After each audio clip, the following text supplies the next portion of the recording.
Hello and welcome to the Policy Times. You're watching the India Policy Show, India's only show on public policy and foreign affairs. Now, let me just start with this today's show, on a very important story. A couple of days ago, one person in Italy who was suffering from COVID-19 and was detected positive. And when he saw the bill, when he recovered fully from the hospital, the bill of the ventilator that he used during the treatment was more than a couple of hundred thousand euros. External sound mode. Right. When he was about to repay that money, he saw that that couple of 100,000 pound was not a big amount for him, or euro was not a big amount for him. But what he felt from inside, that he said that when he die and when I go to God, the Lord Almighty, the amount of oxygen that I am inhaling every day, the amount of water that I am using every day, the amount of soil, the amount of natural, gifts or beauty that I am using every day, if I have to pay for them, I think I don't have enough money to repay that. So that's the gift of this nature, of this earth, that we are blessed with bounty of such gifts from the Lord Almighty. Whether it is oxygen, it is air, it is water, we don't have to pay for it. Imagine one small virus has isolated the entire world into their homes. That's the power of nature. So if we respect nature, the nature will respect us. Unfortunately, nature has been respecting us and blessing us. It is the human where, because of our over, ambition or greed, which is making us or taking us backward. So I'm really happy to introduce with a panel of expert today with me, and today we will talk about this important subject: the environmental changes that we have observed during the COVID-19 epidemic that has occurred in this world, and the sustainability opportunities. Remember, my viewers, every challenge brings equal amount of opportunity. Maybe if the world is suffering from COVID-19 today, we also have to see what opportunities does it bring. So without any more time, let me just welcome my experts who are joining us today. Dr. Mohamed Idrus, Mohamed Masirin, who is the president of Malaysian Academic Association Congress, who is also the principal researcher at RISES and SDRC, University Tun Hussein on Malaysia. I also want to welcome Dr. Radin Maya Saphira. She is the associate professor and head micropollutant research center, University Tun Hussein on Malaysia, and she is also my co-moderator today for this session. Mr. Dr. Wesam Al Madhoun, who is the lecturer at Faculty of Engineering and Built Environment at University Tun Hussein On, and also part of the Micropollutant Research Center. Mr. Ikhsan Setiawan, who is the Vice Rector of Planning and Cooperation at Universiti Narotama, Indonesia. So we have three experts joining us from Malaysia and one from Indonesia. To start off, viewers, let me just give a quick recap about the situation of COVID-19 worldwide, and then we will come back to the discussion. Now here, if I have to give a small background, so here, according to the World Health Organization, the total number of cases worldwide has crossed 3.2 million cases, and more than 228,000 deaths that we have observed globally. 1 million kind of people have recovered from it. Here, if you see, around 2 million infected cases, active cases now, and more than 1 million cases have been recovered. If you see, the cases are still rising. Yeah, the total cases are still rising. Talking about country-wise, United States, again, the worst hit. Today, as we are talking, 13 more new deaths have been registered in United States. More than 1 million cases now in US, and 378 new cases and 61,669 deaths. That's the more number of Americans died than the last such biggest calamity was the Vietnam War. So now more Americans have died due to coronavirus than the Vietnam War. The second is Spain with 230,000, Italy 200,000, France 166,000, UK is again number is rising. Turkey was another surprise entry. Russia is another surprise. The number of cases in Russia is rising. Iran seems stabilizing a bit. Now, talking about Malaysia, Malaysia has approximately 5,945 cases and 100 deaths so far. It is much better and much comfort zone. And given the government of Malaysia has taken some strict measures in terms of isolating it, we'll try to understand from our experts. Indonesia, total number of cases are almost touching 10,000, 784 deaths. The interesting part is they have done 86,000 tests, which is 318 per a million cases. Malaysia seems has done far better, 1,60,000 cases have been tests have been done, but the ratio is quite comfortable. This ratio shows that they would be in a better position to handle it. Talking about India, 33,255 cases that we see, and 23,684 active cases.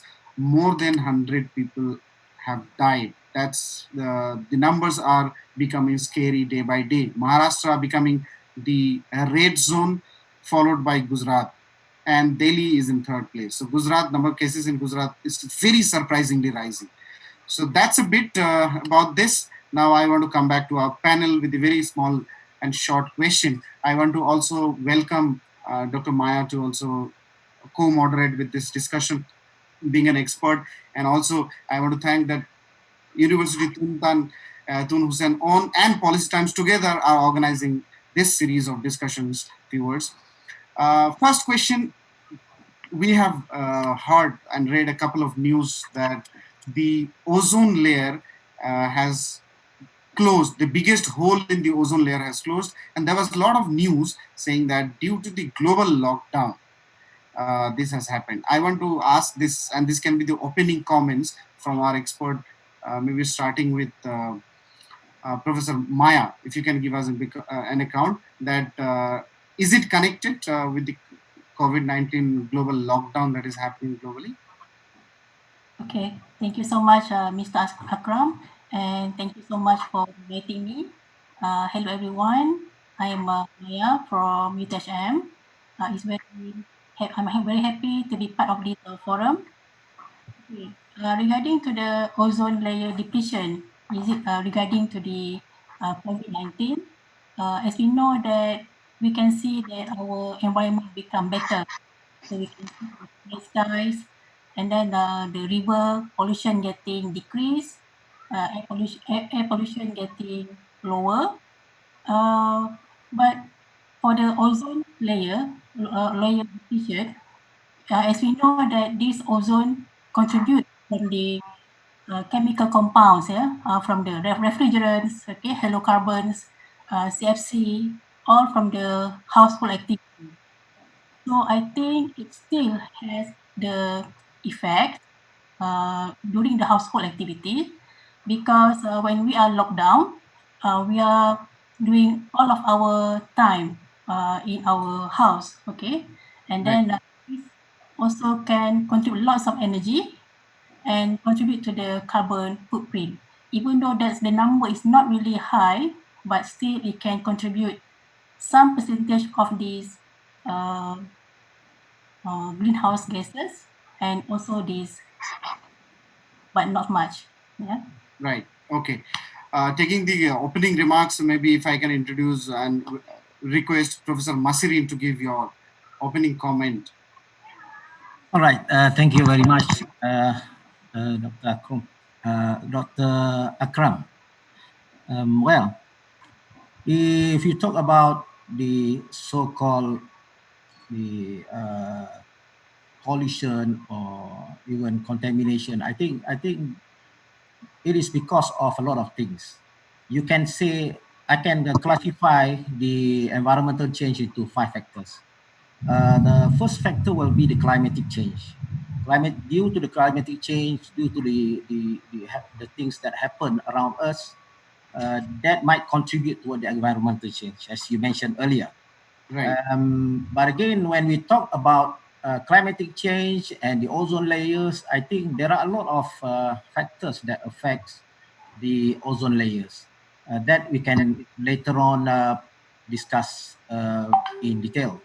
Okay. Secondly, I would say factors that affect the environmental change will be the human factors. We can say that human actually contributed a lot of things and a lot of effect on the environment, as mentioned by Dr. Maya just now. Right. She said about the things that happen outside during the normal or ordinary days, and now we are not doing it, and it has a small impact. But again, you must remember there's human factors. It can happen through a lot of activities. For example, industrial activities. This might be able to contribute towards the environmental change or environmental impacts. Thirdly, I would like to just put on again the overpopulation problems that happen around the world. This again might have a direct impact to the environmental change. Why? Because the more people around the world, the more populated the earth, then you will definitely have an impact on the environment. Right. Fourthly, I would say that the eagerness to achieve modernization.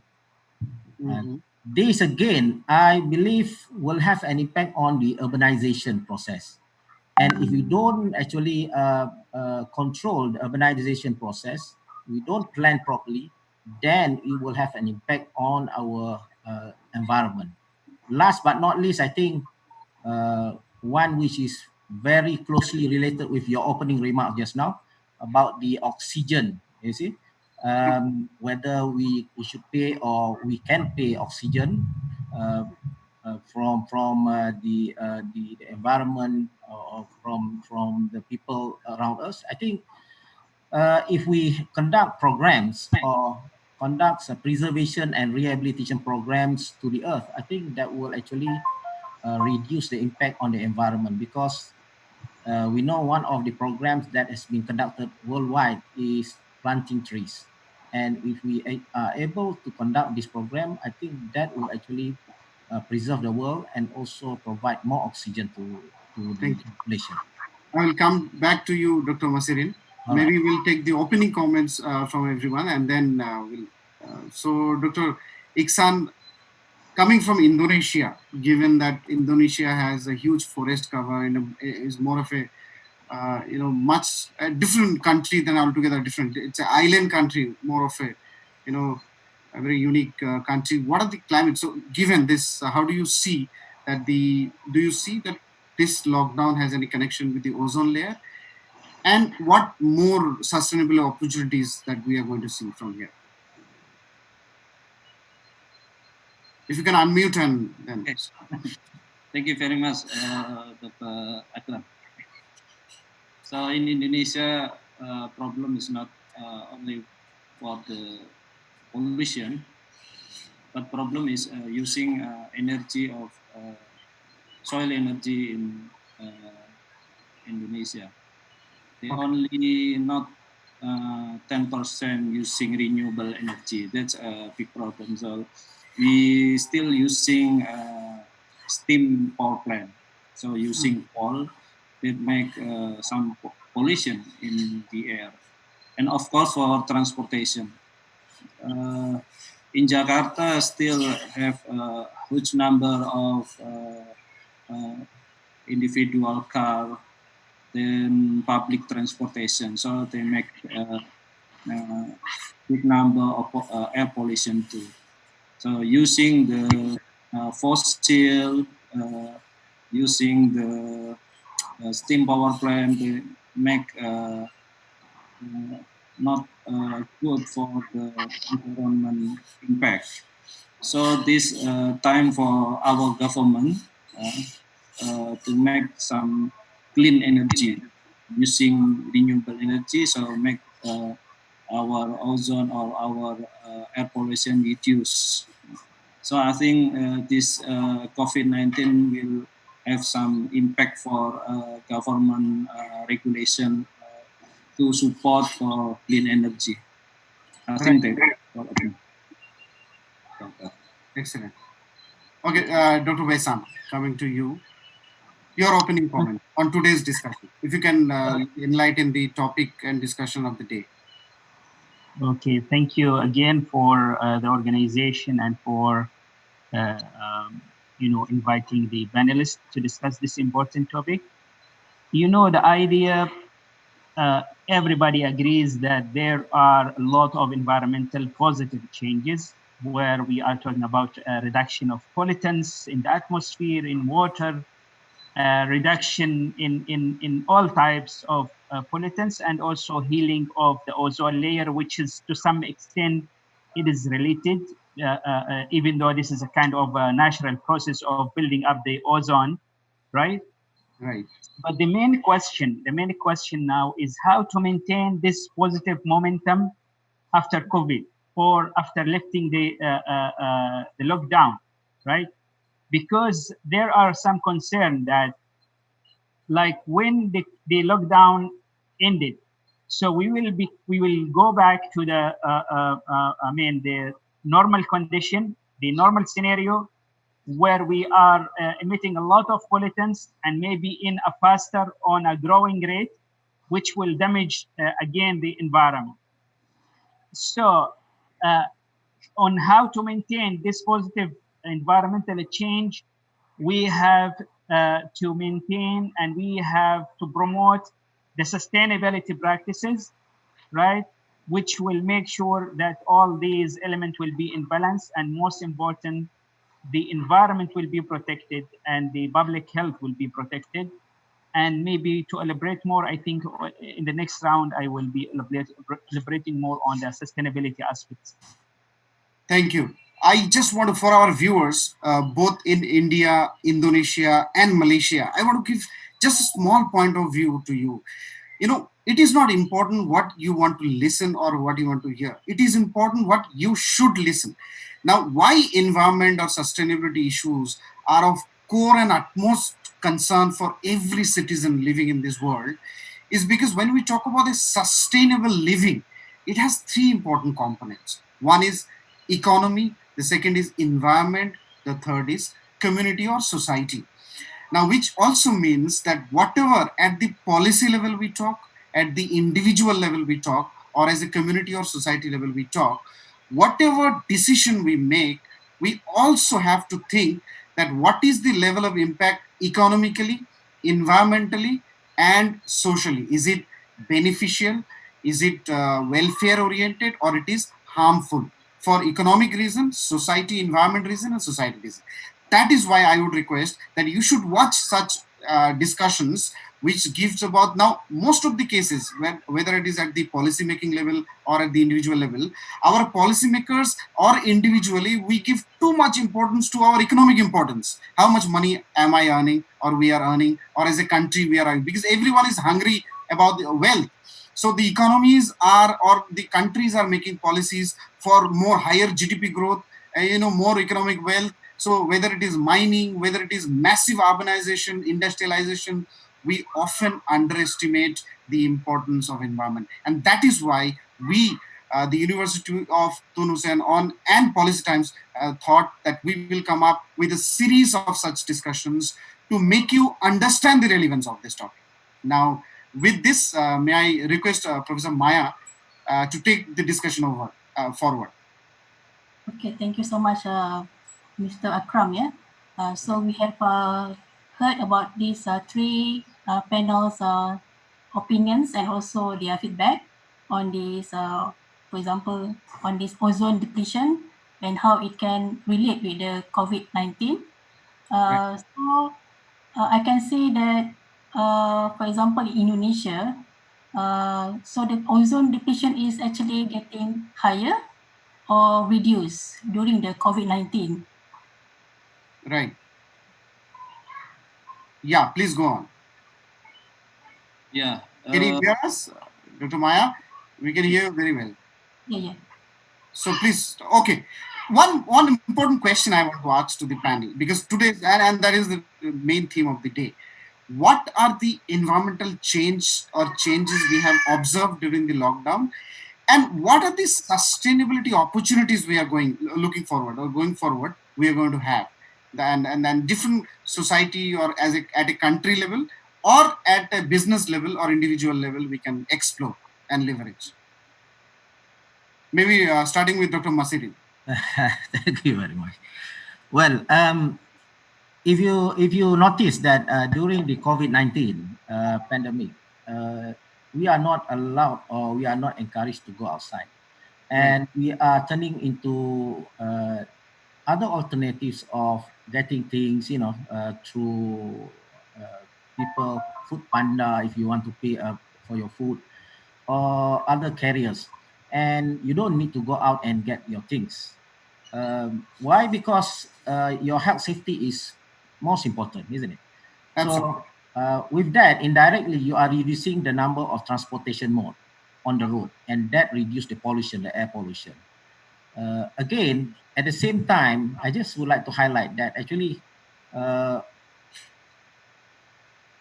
on one hand, we are actually, giving a negative impact to another industry, that is the petroleum, Right. because not many people are using cars and vehicles, so they are experiencing a lot of problem. And in Malaysia, the price of petroleum uh, has gone down to almost 50% out of the original. Right. And globally too.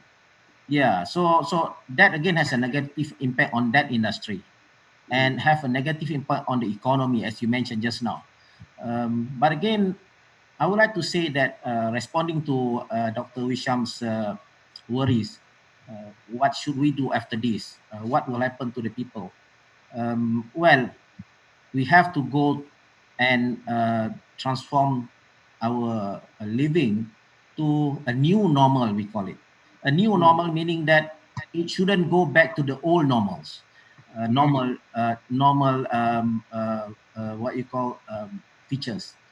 We shouldn't go around, in our so-called big cars and so on, because that again will not actually give a good impact on the environment. As we see now in Malaysia, for example, in Malacca, for example, the rivers are very clear and very clean because there's a not lot of activities outside.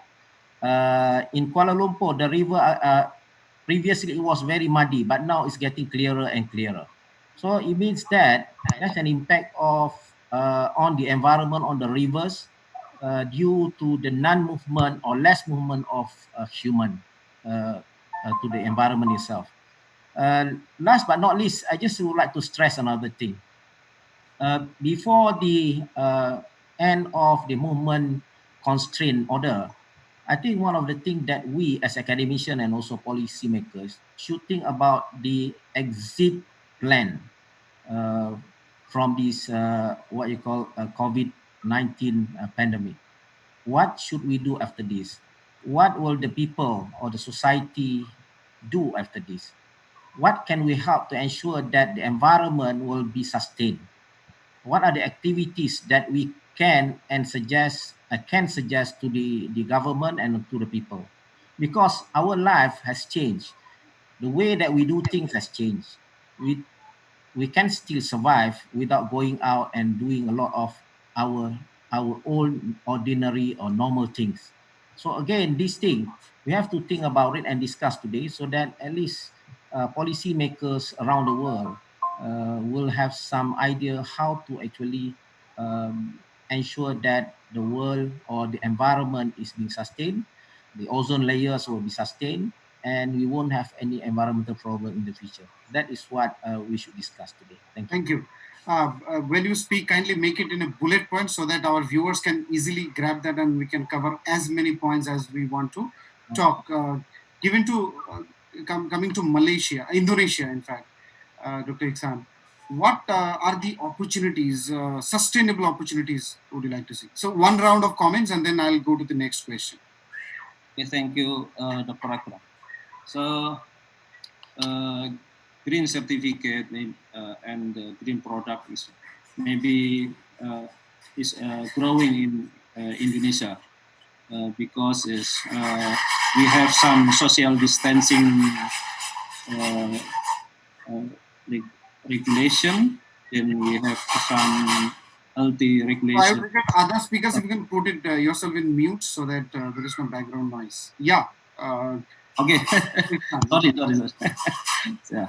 So I think it's the new life after COVID-19 is the green certification in Indonesia maybe growing up because of the healthy product and the green product and the green regulation and the huge number of the renewable energy to support in the energy in Indonesia. So because most of the transportation using the fossil energy, so government must have some good plan in electric energy for transportation. I think we are in the higher education must push government to make some green regulation is implemented in short term after COVID-19. I think. Okay, thank you. Dr. Wesam. Okay, so the idea here is why I mentioned about sustainability, and most of the panelists also they mentioning about sustainability, because as you mentioned, sustainability has three elements. You talk about the economy, talking about affecting the environment, and also the society. So the economy, you need to provide the people their needs, right? The current generation, and with no compromise, without compromising the resources for the next generations. And same time, you need to think about protecting the environment. And in terms of society, we need to make sure that there are justice that being practiced, right? Absolutely. So the main idea here, we are talking about environmental change, positive change. So which is the main pillar of sustainability, which is protecting the environment, right? So after lifting the lockdown, right, people need to live their life, need to go to the work, need to produce products, right? So we can't do a drama, and there should be all parties. We're talking about the academic institution, the policymakers, the NGOs, the industries. Everybody has to play his own role and to be responsible, right? But we need to be realistic, right? Like, okay, so if I want to ask the people to use the public transport, I need to improve the public transport, right? Because if you compare even between cities, if you talk about the public transport, in some cities, it's easy to find a public transport. I'm talking about subways, talking about buses, taxis, with a fair cost. So this will motivate people to use the public transport. But even if you do 1,000 campaign for people to use the public transport and you don't provide them, or you don't improve the public transport, they won't use it. So it's an integrated process. We're talking about the public need to be informed, need to be aware about all these issues. About the government need to provide the platforms for people to practice sustainability, right? And the industry people need to be responsible. And you need to have regulations, and you need to have enforcement. When you have such an integrated process with all those players, right? Then you can talk about practicing sustainability and maintain all these positive changes for long term. Excellent. That's wonderful. Dr. Maya, if you want to add something on this. Okay, thank you so much. For me, all of the panels are discussing on the climate change part, energy, right? Transportations. Some things that we need also to consider is about the management of the water and also the wastewater and also the solid waste. For example, in the hospital that receiving the COVID-19 patients, so they have this, they discharge, uh, for the sewage. Right.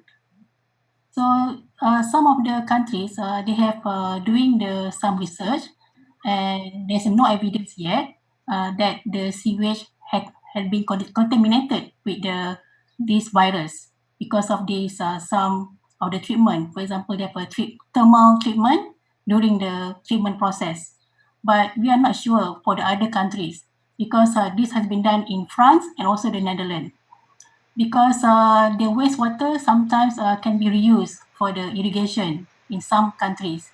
So I think for the policymaker, this need to be something that they need to include it, yeah, on Okay. how to check or test or measure this sewage treatment in the hospital, especially from the effluent.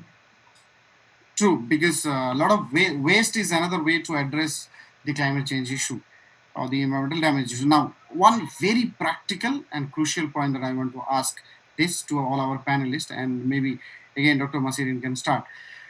Uh, in this capitalist era, business drives everything, industry drives everything. So whichever gives more profit to industry, business, they will do whatever. They don't care about the environment. They don't care about. They buy governments. They buy politicians. They buy advocates, policy making advocacy bodies. So that's the practical scene, and they are the most powerful people across the globe. Now, United Nations FCCC has said that the environment, the sustainable solution brings $1 trillion industry. So now we also have to talk in the languages of the profit makers or the corporates. They believe in profit and they only care about profit. What kind of profitability or new business opportunities does this sustainable solution or sustainability opportunities that we are talking about, how can we bring more and more industries towards this sustainable business model? That's one. The second thing is, Dr. Wesam has very nicely said that we need to have relations with them, as well as we need to have stringent laws so that they don't break it. The major polluters are the transport, because now vehicles are the major one. So now today we see in Delhi, New Delhi, or Jakarta, or many Malaysian cities, that when there are no vehicles on the road, the cities are really clean. And the second is industry. So when the industries are closed, the environment is so clean. Now we can't keep them closed for forever. They have to open one day. When they open, then what kind of new measures they should add up so that they can reduce the pollution level from here? Dr. Masiri. All right, thank you very much. Talking about the corporate and industries, definitely they are talking about profits, isn't it? Because they are money driven. But again, at the same time, you can see that a lot of corporate and also the industries nowadays, they are also looking at into how they can contribute to the society. And when we talk about society, this is one of the things that contributed towards sustainability. So how the government can actually encourage the industries and corporate sectors to actually contribute to sustainability is by giving them incentives indirectly, which will encourage them to participate in the society activities. I can say that in Malaysia, for example, now when any corporate sectors or companies or industries who conducted their corporate social responsibility programs, they will get a lot of incentives. For example, getting double taxation incentive. At the same time, this will be a marketing strategy for them. So I don't see that the corporate and industries nowadays are as what they are in 20 years ago, where they are less involved in society activities. But how to encourage them and to increase the numbers, that is one thing that the government have to be closely related to the industries and also the corporate sectors. Excellent. Dr. Maya, maybe I would come to you straight and then share your views that what are the business opportunities or what are the profitability opportunities we can, offer to industry or business. One, and then the major polluters. How do we make the alternatives to major polluters so commercially sustainable and viable and easily accessible? Okay, thank you, Mr. Akram. So for me, for the possible opportunity for business, is it after the COVID-19? Right. After. Absolutely. After COVID-19. I can see that for transportation, for example, we could enhance the growth of the electric vehicles. I'm not in the expert on this area, but this is, I think, the possible opportunity for us to remain our air quality becomes for what it is now because it's getting better. And Right. then for the chemicals pollution and so on, we can have some measures for the business opportunity in terms of long term of disinfectant because now all the disinfectant they use alcohol. If we can use sustainable by using certain plants or maybe for the long term of the this bio disinfectant, that will be good opportunity because now everyone must have this is a must thing that everyone should have during the virus during this COVID-19, and this is Right. become important, necessary. Absolutely. So more hygienic, more sustainable, I think, Yes. health care oriented products that we are going to expect. No evidence that the COVID-19 has become affected to the plants because this is a zoonotic disease. For example, it means it transfer between the humans and animal. No, not for the plants growth. So it's very Right. important to keep ourselves clean and also to make sure that our air is getting remain the same after the COVID-19. So maybe we can have these introductions of this enhance the growth of electric car vehicles.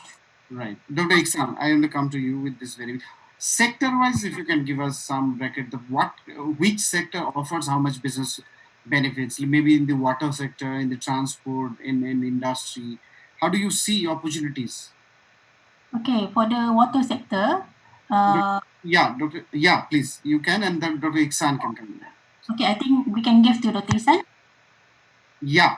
So this question was for unmute. If you can unmute. Problem, Prof. Maya first. Go on. You, Go on, man. Dr. Maya. So if you can give maybe for all three, Dr. Wesam, you and all, sector-wise, what are the business opportunities people can explore, industry can explore? For me, because of my concern is on the hospital waste sludge, right? So the technology in terms of disinfectants of this sludge and management should be always our main priority because at the end it will discharge into our river. And in Malaysia, as we know that water is we are using river as our main water supply, so it must be really clean so that it's never be come back to the human, and then the human we can safeguard for the safe and for the health of the human people. Excellent. Dr. Ikhsan. Okay. Thank you, Dr. Akram.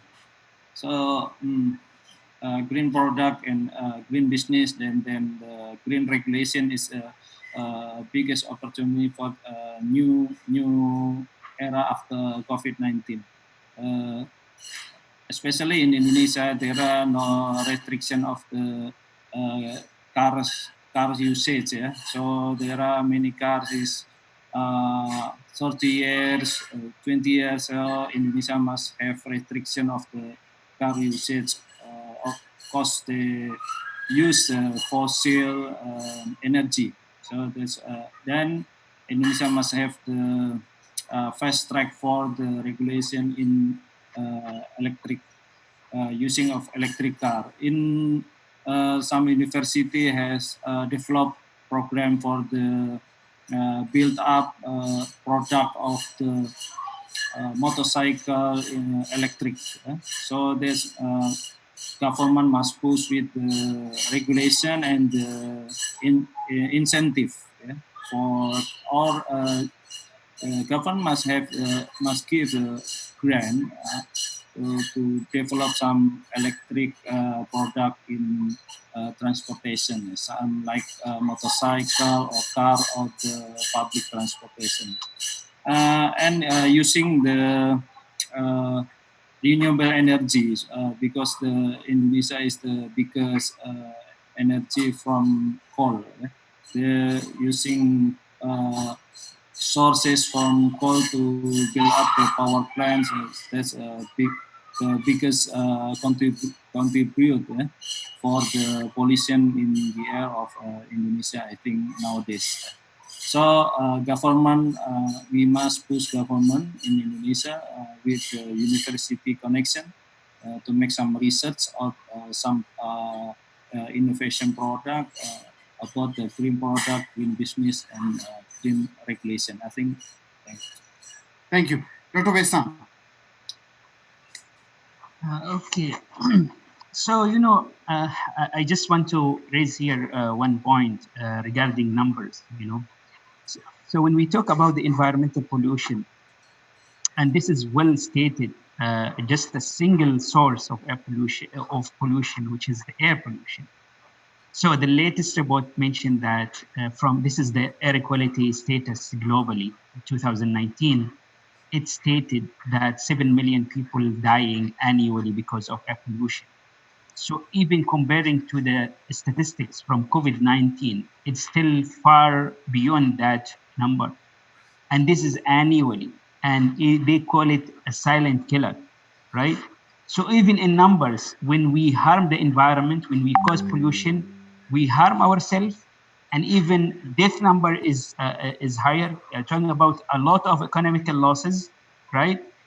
So we need to find out the relevant strategy to maintain all these pollutants beyond the standards, the allowable standards in each country and within the allowable international standards.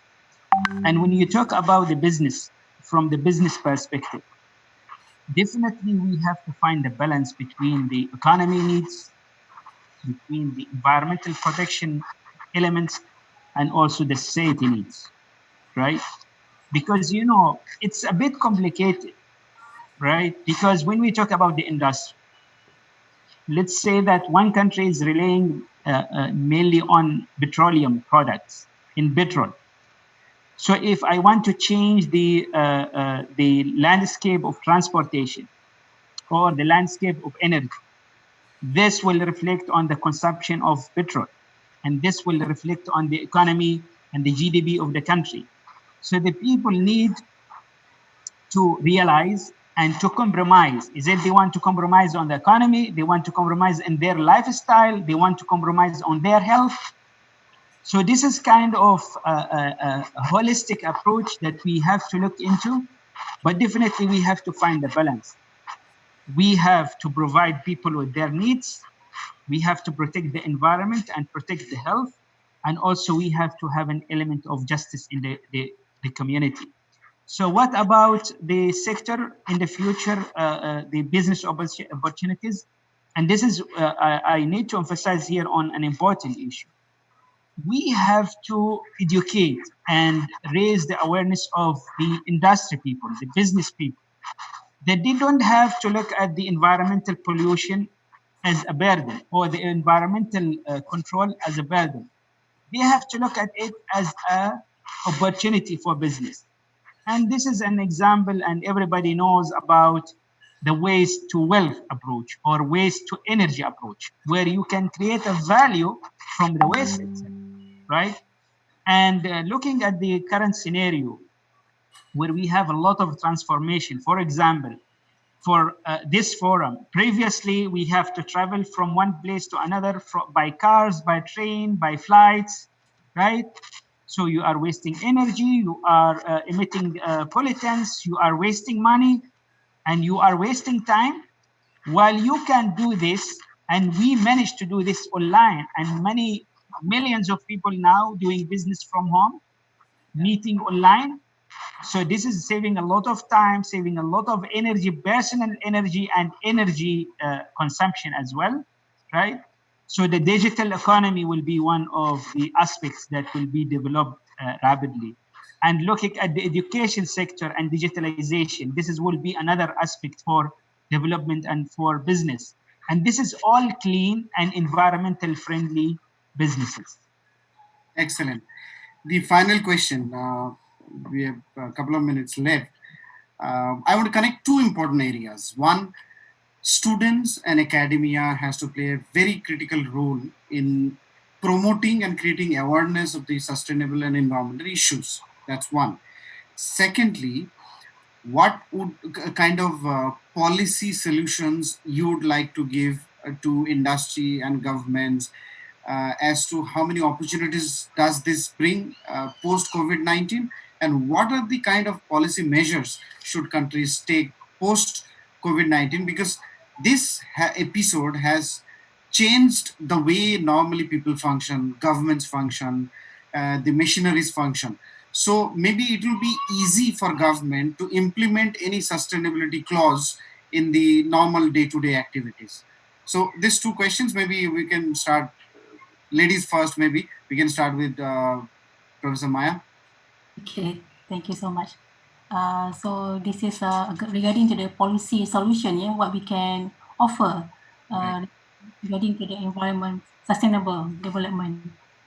So for me, because now during the lockdown, people stay at home and they are doing lots of the household activities like cooking, and this can contribute lots of the food waste. Okay, so this also can contribute to the solid waste management if not properly managed, okay, by the authority. So I think the policymaker maybe can, like Dr. Wissam said, that we need to raise the education awareness to the people. So if we can give education, we can say that, okay, from the food waste, we can do something, waste to wealth. Right. So also Yes, this, to well. yes, to the students, also they can learn. So this is a very basic concept, so that we can get lots of the benefit to the to reduce the amounts of the food waste, solid waste to the landfill, for example. Okay. Right. Dr. Ikhsan. So maybe if you can share your views on how do we engage students academia, at the same time, what kind of policy measures you would like to recommend your government or governments across the world. Also connecting the sustainable development goals, SDGs, that United Nations has brought in. Yeah, thank you, Dr. Akram. So in Indonesia now we have some research focus for the COVID-19, the impact after COVID-19 in industry and in for the how the students and how jobless of the because they can they provide the offline service. Now they cannot move to online service, so students and lecture and in higher education in Indonesia now is we have some short-term research to develop is model of the online provide the online business and the green business to cover the impact of the COVID-19 after COVID-19 impact. So Right. so we have some reduce of the budget from government.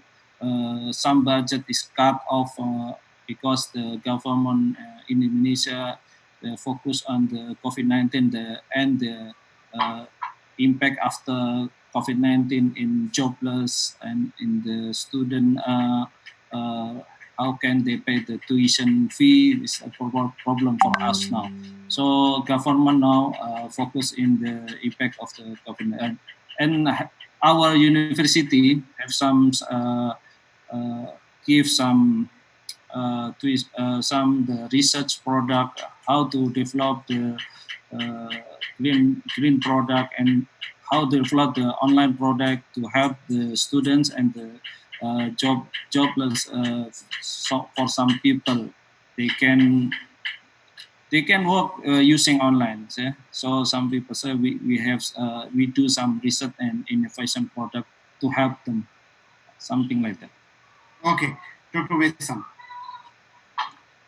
Okay, so definitely when we talk about the academic institution, the students, so the first part, which is the initial one, they can provide an avenues for awareness for the public, because this is very crucial, not only about the traditional sources of politics.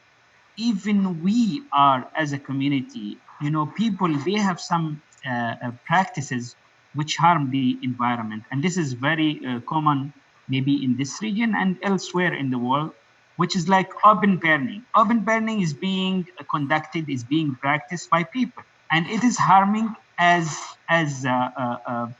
it's similar to the other sources of pollutants and creating a lot of impacts. And in this region also, it is creating a lot of impacts when we have the haze caused by the forest fires, and it's causing a lot of losses and a lot of health impacts, right? And the second part, which is the role of the academic institution as well, for the government to propose policies, right? To decide on regulations. They have to get some feedback from the research institutes, especially for the emerging issues. So this is the role of the research institutes, to conduct studies and to guide and advise the government, right? And the second part, you asked about the academic, and then the second part was on policy recommendations to governments. How do we find the opportunities and how government can reorient? Normally for the pollutants, for the environmental pollution, there are a well-established regulation, right? So the issue is with the enforcement and how stringent is the governments with the enforcement, right? So there should be more follow-up, more kind of stringent policies, and maybe in the positive part of it, there should be some incentives for the industry who really follow the rules. And like I'll give you one example. So the government encourage or give some incentive for companies who perform the CSR project. So what I think, even a company that control the emission, I would consider that project as part of the CSR project, because it is protecting the environment, protecting the community.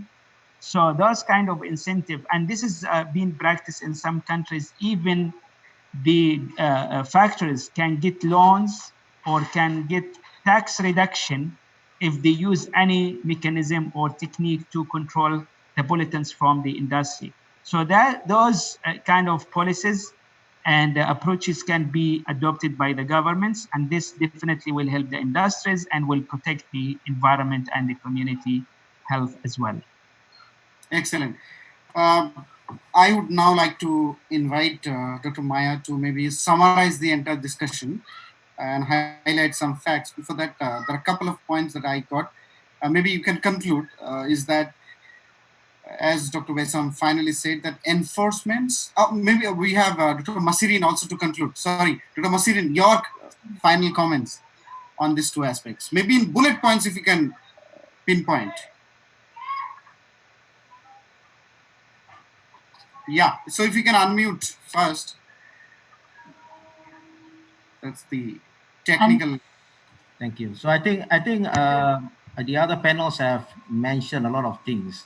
Right. about the things that we can actually request or share with students about sustainability.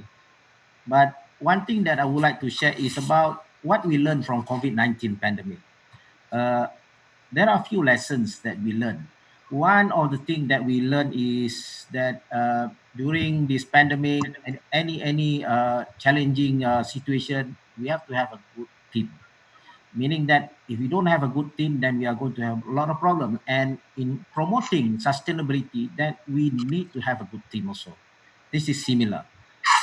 Secondly, we need to have experts.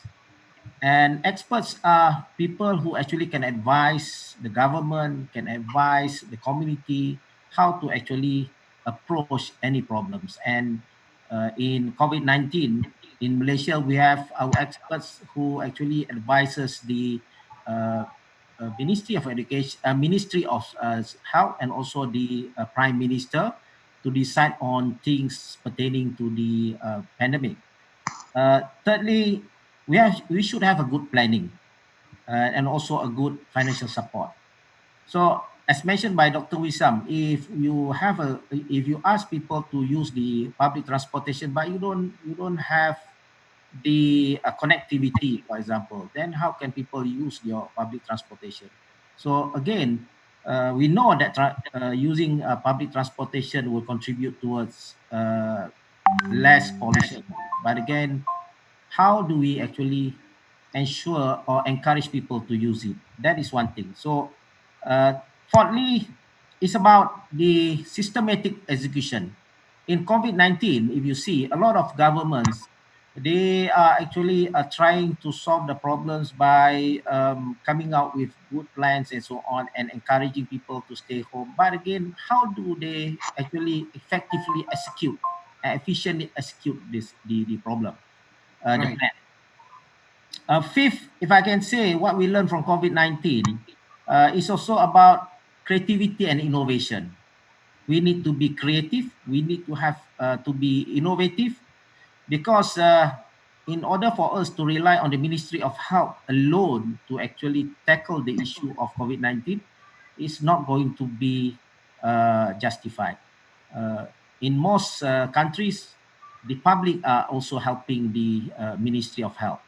And similarly, the Ministry of Environment in any country, they need our help, the society, to help them to give ideas so that they are able to actually settle the problem of sustainability. And last but not least, I think in COVID-19, what we learned is that health is very important. We have to keep ourselves always clean because if in the ordinary days we don't mind washing our hands and so on, but now we have to wash our hands using hand sanitizer. So that is also a good lesson, isn't it? Right. Similarly, for sustainability, I think we need also to keep clean. Um, in our home, in our offices, everywhere that we go in the public, we have to keep clean. And that again will actually create a sustainable environment. So from COVID-19, there's a lot of lessons. And from this lesson, we hope that the community, the society, even the government will actually continue to use it as something that will help us to uh, generate a good future. Thank you. Absolutely. Thank you. Dr. Maya, if you could kindly conclude the entire discussion.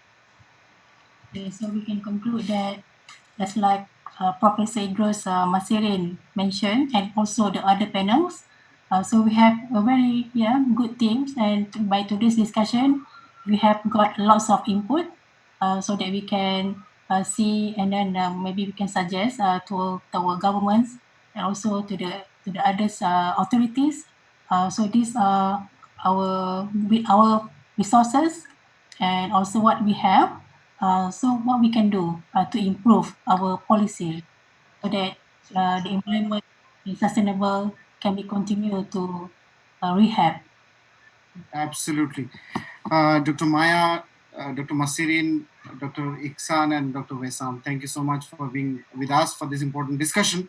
So, my viewers, our shows are not going to be entertaining for you, and we are not going to entertain you. What we are going to focus here, what are the solutions that we need to bring? So point is, see, in this last 30 or 35 or 40 days, we are still surviving. So without a mobile phone or without some luxury, trip or this thing, we can still survive. So so consumption is one area that we have to look up to and look into very seriously.